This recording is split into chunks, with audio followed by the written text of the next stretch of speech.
আসসালামু আলাইকুম বন্ধুরা, আজকে দেখাবো তোমাদেরকে বরিশালের বিখ্যাত এবং জনপ্রিয় একটা পিঠা। আমি এখানে মিঠা জাল করে নিয়েছি, গরম মশলাও দিয়ে দিয়েছি এবং পরিমাণ মতো লবণ দিয়ে এটাকে ফুটিয়ে নিয়েছি এবং চালের গুঁড়ো নিয়ে নিয়েছি। তোমরা আটা দিয়ে এটা হবে না, অবশ্যই চালের গুঁড়ো নিবা এবং তোমরা এই রসটা দিয়েই একটু একটু করে পানি উঠিয়ে এটা থেকে ভালো করে চালের গুঁড়িটা মাখিয়ে নিবা। মাখিয়ে হাত দিয়ে এভাবে বেলে বেলে একটু আঙুলের মতো লম্বা লম্বা করে একটু চাপ দিয়ে দিবা, চ্যাপটা চ্যাপটা করে। এই জন্য এটাকে চাপা পিঠা বলে। যেহেতু একটু চাপা করে দিই এই জন্য এটাকে চাপা পিঠা বলে। অন্য দেশে কি বলে জানি না, আর অন্য দেশে আমাদের এই পিঠাটা খায় কিনা সেটাও জানি না। এটা অসাধারণ খেতে লাগে, অনেক সুস্বাদু। তোমরা যদি আমার চ্যানেলে নতুন হয়ে থাকো সাবস্ক্রাইব করে দিও, পেজে নতুন হলেও অবশ্যই ফলো দিয়ে দিও, কারণ তোমাদের সাপোর্ট ছাড়া আমি সামনে এগোতে পারবো না। তো দেখো আমার পিঠাগুলো কত সুন্দর করে আমি ভালোভাবে একদম বেলে বেলে সুন্দর চ্যাপটা করে নিয়েছি।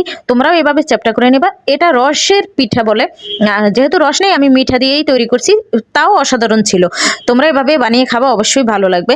আমি যে চালের গুঁড়োটা নিয়েছি, যে ডোটা নিয়েছি এটুকুই দেব, কারণ এই রসের মধ্যে এর থেকে বেশি দিলে ভালো লাগবে না, কিংবা একদম সমান সমান ঘন হয়ে যাবে, শক্ত হয়ে যাবে। আর এটা তোমরা পরিমাণ মতো ফুটাবা, তা না হলে কিন্তু ভিতরে কাঁচা থেকে যাবে। তো দেখো কতটা লোভনীয়, কতটা মানে রসের যে একটা ঘ্রাণ চলে আসছে, মনে হচ্ছে এখনই খেয়ে ফেলি, এরকম একটা ঘ্রাণ চলে আসছে। তো এর ভিতরে আমি দিয়ে দেবো নারিকেল কোরানো। অবশ্যই নারিকেলটা দিবা, তা না হলে কিন্তু পিঠার মান সম্মানই থাকবে না, এরকম বলতে পারো। নারিকেলটা না হলে কিন্তু পিঠাই ভালো লাগবে না। এরপরে আমি যেটা দেবো সেটা হচ্ছে চালের গুঁড়ি। এই রসের পানি একটু উঠিয়ে রেখেছিলাম ঠান্ডা করে, সেটার মধ্যে একটু চালের গুঁড়ি গুলিয়ে আমি দিয়ে দিয়েছি।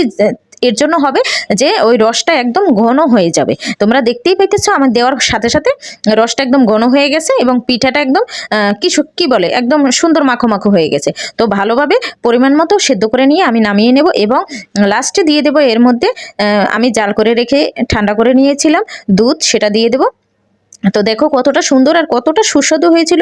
তোমরা না খেলে বিশ্বাস করবা না, অবশ্যই বাসায় বানিয়ে খাবা। আমাদের এটা বরিশালের অনেক জনপ্রিয় পিঠা।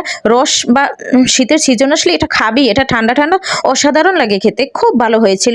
তোমরা খাবা এবং কমেন্ট করে আমাকে জানাবা কেমন হলো। আল্লাহ হাফিজ।